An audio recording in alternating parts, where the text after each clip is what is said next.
Hi everybody, it's Sue here. So good to see you. I've had a weird connection with Facebook today, so fingers crossed I can do it. But today I want to talk to you about starting over after 40. How do you feel about it? Does it terrify you? Does it get you excited? And starting over in any way, starting over with relationships, starting over with the career, starting over with your health. What's your feeling about it? Do you feel like it's too late? Or do you feel like, yeah, perfect timing? This question is inspired by a gal named Terry on my Facebook page, and she posted this post, and I thought it was a really good one for us to talk about. She says, I've never really had a job other than in high school, and it didn't last long. I've always thought I'd love to be a cake decorator or baker or anything creative really, but at 42 and no experience except making sweets for my family, the thought of getting out there scares me. Well, I'm here to say, Terry, you are really super lucky. You are so lucky. You actually kind of sort of know what you want to do. You love baking. You love making sweets for your family. And actually that is really cool because a lot of times we are so entrenched in our lives, so busy doing all kinds of things up until mid-40s or so, that we have no idea what we really want. A lot of things that we do are stuff that our families, our parents have told us to do, or we're just kind of following, we're trying to stay inside the square, inside the lines. And by the time we get to midlife, we're kind of like, I'm doing this thing that I don't want to do, but you've actually been doing something that you wanted to do. So it's super cool. And I like to look at that. It's almost like Hansel and Gretel, you know, the fairy tale with the breadcrumbs. You've got breadcrumb. So I think that you should respect the breadcrumb. You know what you want. Now, before we go further, I want to talk about the idea of starting over at 40 and being scared about it. And I think it's because we've never really collectively in our culture really said that it's okay for us to change our lives, to do different things, to grow and to change and to have new careers, new relationships or whatever. And I think there was a reason for that because in the early 1900s, our life expectancy was only to about 50 years old. So we died. So it was too late to do anything. Now, it's going to be very normal for us to reach triple digits. It's not going to be unusual for us to be 100 years old. So that means at 40-ish years old, 40 or 50 years old, you still have another 50 years to go. So what are you going to do with those 50 years? So I like to think of the idea of rather than starting over, because when you think about it, there's no way that we can start over. We've come to this point. We've gathered so much knowledge. We're not starting over. We're not starting from scratch. We have a fountain of knowledge, a lot of wisdom, more resources than we have had before when we're really beginning. So we bring all that stuff and actually we're starting over with a lot of resources, a lot of things. So I like to think of, instead of starting over, if the word bothers you, if the idea bothers you, why don't you think of it as you're evolving? It's your evolution in life. And I think that we have permission to evolve and to have this evolution till we're not here anymore. So I think that we're constantly a work in progress. And if you have that attitude, rather than starting over or starting from scratch, I feel like it's a lot less scary. It's almost like, yeah, I'm supposed to be changing. I'm supposed to be growing and doing new things. All right, so I hope maybe changing the language a bit of this is just part of your evolving can be helpful. Now, I've got 3 ideas for you, Terry, that I think can be applied to anything. Your idea is, what do I want to do job-wise? And it's in cooking, but this can be for anything if you are in that position where, you want to do something that feels like it's starting over. It's part of your evolving. So these are 3 ideas that I think are really super helpful. First thing, become a learning machine. Mama needs some water. It's winter in Australia and it gets very dry here rather than humid, so you feel it. Right. Learning, become a learning machine. Often when we're doing something that we love or whatever, we might feel like we kind of know it all. And especially if you've been doing it all this time, you probably completely take it for granted, this amazing gift that you have of being able to create awesomeness in the kitchen.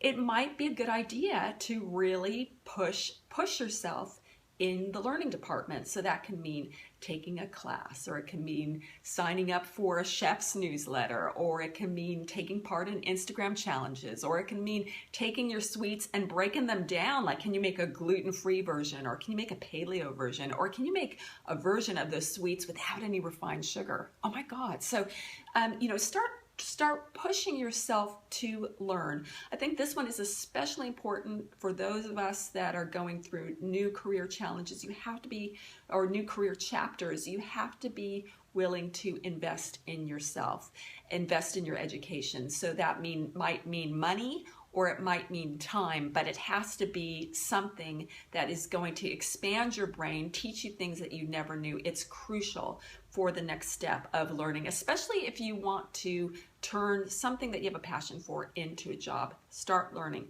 Second thing is network. Find your people, baby. So probably because you're so good at the cooking thing, Terry, your family might just think it's really normal, and your friends might think it's really normal. Oh, it's what Terry does. So it's important to get to people that also share this passion, to network with other people that realize how special this is. In networking, you will find people that will inspire you. You'll hear what they're doing to kind of start taking their passion into the career space. You'll probably find people that maybe you want to collaborate with. You'll find people that can show you the way, show you how to do things. One awesome way to find your people, and I think I've said this before, so sorry for repeating, but it is so fantastic, is Meetup.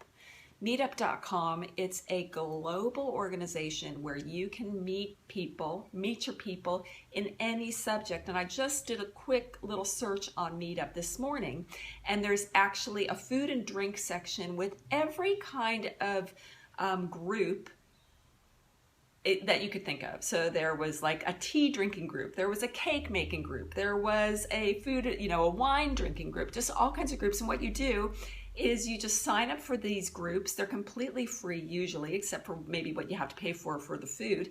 And you just get together with like-minded people, meet new friends, meet your tribe, meet your people. And also it helps you get out of the house, get out a little bit of your comfort zone, start expanding your network. It's networking. Third thing to do if you need to start over, especially when it comes to work, and that is to start getting the word out. Often, and I just have a hunch with you being able to cook or bake your sweets really well, Terry, is that, people kind of might take this for granted, this amazing gift, but I think it's time to start letting the cat out of the bag that, hey, I love cooking. I just want to explore possibly doing this either as a business or, I want to just see what can happen if I just follow my nose with this. So start telling people, and you might even want to tell someone, hey, if you need a cake baked, I'll do it. And I'll tell you something, Terry, if you live near me, today's my husband's birthday, I got to bake a cake today. And I'm not really that passionate about being in the kitchen. So if you were here, I'd say, Terry, can you bake me a cake? I'll pay you to bake me a cake. Because I want something from, someone who's doing this on their own and making things that are magnificent. It'd be fun to do that versus getting something from a bakery. So start telling people that, hey, I can bake this for you, or you have something coming up, I can do that for you. Start putting yourself out there, start getting the word out. And just to back up, starting to get the word out could be something that you could also do when you're networking. Number 2. So one more bonus thing I want to tell you. I've got an online friend, Catherine Staat from Staat's Bakery in Liberty, Kentucky.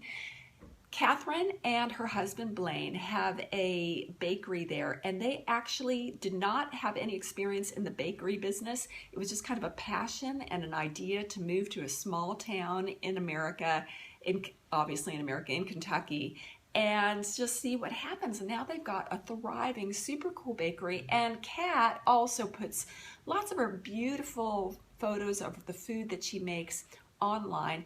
And Kat said she would be happy to give you ideas or, just help you brainstorm next steps. So I'll put a link to Kat's information in the description for this, but please take advantage. And that's the beauty. When you ask for something like you did, Terry, you literally said, hey, I want to do this, but I'm scared, I don't know how. But you allowed yourself to be vulnerable. You allowed yourself to say this, and guess what happens? You get help. So that's my advice. If you're starting all over, follow the breadcrumb, respect the breadcrumb.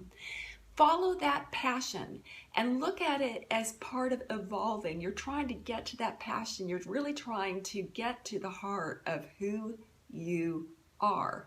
So no starting over, it's evolving. It's becoming you. All right? So that's my live chat for the day. Thank you so much for watching. Before I go, I want to tell you, if you like the concepts, the way that I kind of frame things and help you think of ideas and look at things in new ways, it's all the kind of stuff that I'm going to be talking about at my upcoming retreat, June 6th through 11th in Provence, France. Oh my God, there's still room for you. I would love you to come. Make a last minute decision and come and join me. We're going to be doing really cool stuff every single day. There's a real one-on-one attention. So if you feel like you're at a crossroads in life and you want to enjoy every single day and you're sick of listening to people tell you you can't do stuff, this one's for you. This retreat's for you. And also on Sunday, June 12th, we're going to be having a half-day workshop also in Provence.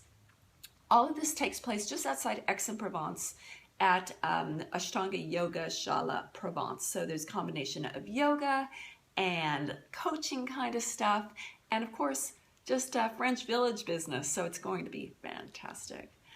All right, thank you so much for watching. I hope you got value out of it. And Terry, let me know what happens. All right, look forward to talking to you next time. Bye.